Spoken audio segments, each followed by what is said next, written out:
दर्शन की प्यास घनेरी चित तपन समाई, जग भोग रोग सम दीखे सत्संग में सुरत लगाई।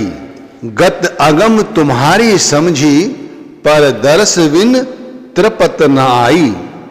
गुरु के दर्शनों से हमें क्या प्राप्त होता है, कैसे हमारे दुख दूर हो जाते हैं, कैसे हमारे शरीर के जो रोग हैं वो खत्म हो जाते हैं। कहते हैं दर्शन करने से हमारे जो अधूरे काम हैं, बिगड़े हुए काम हैं, वो बन जाते हैं। गुरु दर्शनों से काम, क्रोध, लोभ, मोह, मान और अहंकार, आशा, तृष्णा, ये सब खत्म हो जाती हैं। और भाई इसीलिए गुरु के दर्शनों के समय हम कैसे बढ़ चढ़कर हिस्सा लेते हैं।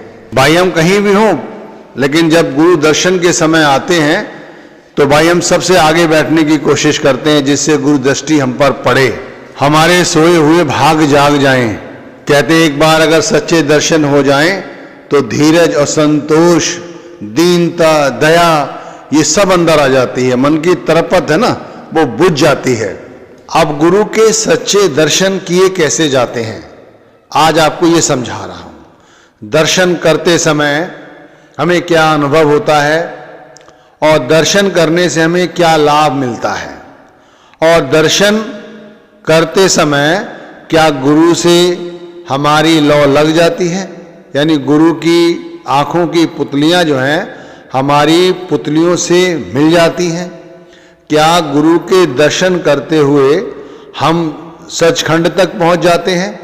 क्या गुरु दर्शन करते हुए हम शब्द धुन सुन सकते हैं, शब्द का प्रकाश देख सकते हैं?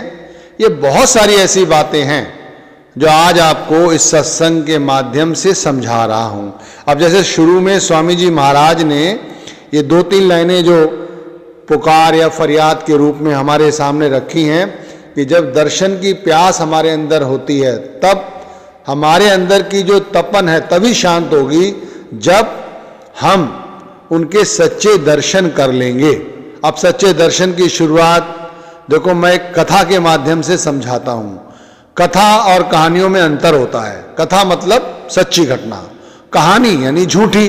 अभी एक बीवी की कथा है भाई, जिसके पति नहीं थे, 2 बेटियां थीं जो भी जवान थी शादी के लिए। एक बड़ा बेटा था, उसकी शादी हो चुकी थी, लेकिन वो अपनी पत्नी को लेकर अलग रहता था। अब बीवी बीमार भी रहती थी और इधर बच्चियां शादी के लिए थी। आमदनी का जरिया एक घर में ही दुकान थी, बस यही था उसका, और कोई मददगार था नहीं। उसे भरोसा था तो केवल गुरु का। अब उसे किसी ने समझाया कि तुम गुरु के दर्शन करो, गुरु दृष्टि तुम पे डले तो तुम्हारा काम बन जाएगा। अब भाई उसे बहुत अच्छी लगी बात, ये भंडारा भी नजदीक था गुरु का, इसलिए भाई वो भंडारे में एक दिन पहले ही पहुंच गई और भाई जल्दी जल्दी सोकर उठी और स्टेज के पास जाकर बैठ गई, जिससे गुरु दृष्टि उस पर पड़े। ठीक वैसा ही हुआ, वो आके बैठ गई और भाई गुरु को निहारती रही, अपनी मन की बात गुरु से कहती रही मन ही मन। कई बार रोई वो, रोते रोते कई बार उसकी घिघी तक बंधी। अब भाई उसके बाद गुरु दर्शन का नंबर आया, तब भी वो आगे ही रही, गुरु दर्शन भी हुए, लेकिन कहीं ना कहीं उसके मन में ये शंका रही कि भाई मेरी और गुरु की जो पुतलियां हैं आंखों की नहीं मिली, पता नहीं मेरे काम बनेंगे या नहीं बनेंगे। और भाई फिर वो भंडारा खत्म होने के बाद अपने घर आ गई। हफ्ता गुजरा, 15 दिन गुजरे, लेकिन उसके जीवन में कोई बदलाव नहीं आया। अब भाई वो कहती है मैंने दृष्टि भी गुरु की अपने ऊपर डलवाई, दर्शन भी किए, काम तो कुछ बना नहीं। इसी उधेड़ मन में थी, दुखी भी थी। फिर वो जो सप्ताह में सत्संग होता है वो वहां गई। वहां पर आते समय उसे एक भाई मिला, भाई जानकार था, तो भाई ने बीवी से पूछ लिया बहन जी कैसे हो। बस फिर क्या था, वो पहले से ही दुखी थी, उसकी इस तरह बात सुनकर रोने लगी। उसने कहा बहन जी क्या हुआ, बड़े परेशान हो आप? कोई नहीं कोई नहीं, ऐसा करके वो अलग हो गया और वो अलग चली गई। लेकिन मन ही मन भाई सोचने लगा कोई ना कोई बात है, चलो घर चलूंगा आज, क्योंकि दुकान घर में ही थी, वो व्यक्ति भी आसपास ही रहता था। वो उसके पास शाम को पहुंच गया। पहुंचा, बहन जी ने उन्हें पानी पिलाया। उन्होंने पूछा, बहन जी क्या बात है, क्यों परेशान थी आप? तो उसने बता दी कि अब देख लो भाई, बेटियां शादी के लिए हैं, मैं भी बीमार रहती हूं, सांस का रोग लग गया है, पता नहीं कब क्या होगा, करने वाला मदद तो कोई है नहीं। बस आशा लेके गई थी गुरु के दरबार में, उनकी दृष्टि डल जाएगी, मेरे काम बन जाएंगे, लेकिन वहां भी मुझे सच्चे दर्शन प्राप्त नहीं हुए। तो उन्होंने कहा, भाई आप गुरु के सच्चे दर्शनों से क्या मतलब है आपका? तो वो कहती है, जैसे मैंने सुना है गुरु आते हैं, दृष्टि डालते हैं, वो बैठते हैं, संगत को देखते हैं, इसी तरह मेरे पे दृष्टि डलेगी, मेरे भी भाग्य उदय हो जाएंगे। तो वो हंसने लगा, कहता है, बहन अभी आपने दर्शनों का सही मतलब नहीं समझा। देखो भाई, गुरु आते हैं, स्टेज पर बैठते हैं और आके अपनी संगत को देखते हैं। कौन पिता अपने परिवार को नहीं देखेगा कि मेरा परिवार कहाँ तक बैठा हुआ है? वो सभी को देखते हैं, तो भाई सभी पर दृष्टि डालते हैं। और संगत में जब वो खुद दर्शन देने आते हैं, तब भी वो यही देखते हैं कि देखो उनके बच्चे हैं, किस तरह से उन्हें प्यार करते हैं, और वो उनकी बात सुनकर आगे रखते हैं। लेकिन इससे सच्चे दर्शनों का कोई अर्थ नहीं है। तो बोली बहन, क्या मतलब भाई जी? वो भाई कहता है, हाँ बहन जी, अब देखो मैं रोज गुरु के दर्शन करता हूं, रोज। तो वो कहती है, ऐसे तो मैं भी करती हूं, घर में मेरी फोटो है। बोले नहीं, मैं इन फोटो की बात नहीं कर रहा हूं, मैं रोज गुरु के अंतर्मुख होकर दर्शन करता हूं। उनकी पुतलियों से मेरी पुतलियां मिलती हैं, मैं उनकी पुतलियों को लगातार देखता रहता हूं। वो कहते, वो कैसे? वो कहते, मैं सुबह उठता हूं, अभ्यास है, सुबह उठता हूं, सुमिरन करने बैठता हूं, सुमिरन से पहले गुरु का ध्यान करता हूं, ध्यान में ही गुरु का स्वरूप आ जाता है, और मैं खूब जी भर के उनके दर्शन करता हूं। जब मैं भजन करता हूं तो भजन करते करते मेरा ध्यान गुरु के आंखों तक पहुंच जाता है, और वो आंखें कभी प्रकाश का रूप ले लेती हैं अंदर, कभी धुन का रूप ले लेती हैं। बहन, मैं आपको इसलिए बता रहा हूं क्योंकि आप दुखी हैं, आप किसी ना किसी तरह से द्वैत में हैं, दुविधा में हैं। सच्चे दर्शन गुरु के बाहर नहीं है। हमारा सच्चा गुरु कौन है? शब्द है, शब्द। आपने सुना भी होगा, वो स्वयं कहते हैं कि भाई शब्द गुरु सुरत तुम चेला। जो सच्चा गुरु है वो शब्द है, जिसने शब्द को समझा, भाई वही सच्चा सेवक है। शब्द बिना सारा जग अंधा, कोई गहे न घटकी संधा। बाहर मुख भर में सारे, अंतर्मुख शब्द न धारे। अंतर्मुख होकर कोई भी शब्द के दर्शन नहीं करता, बाहर ही बाहर गुरु को ढूंढते रहते हैं, इसीलिए बढ़ चढ़कर भंडारे में हिस्सा लेते हैं। ऐसा नहीं है कि बढ़ चढ़कर हिस्सा ना लो, बहुत बढ़ चढ़कर हिस्सा लो भाई। सत्संगियों का तो भाई यही तीर्थ है, और क्या है? चारों धाम गुरु का भंडारा ही है। खूब बढ़ चढ़कर हिस्सा लो, बढ़ चढ़कर हिस्सा लेने में कोई बुराई नहीं है।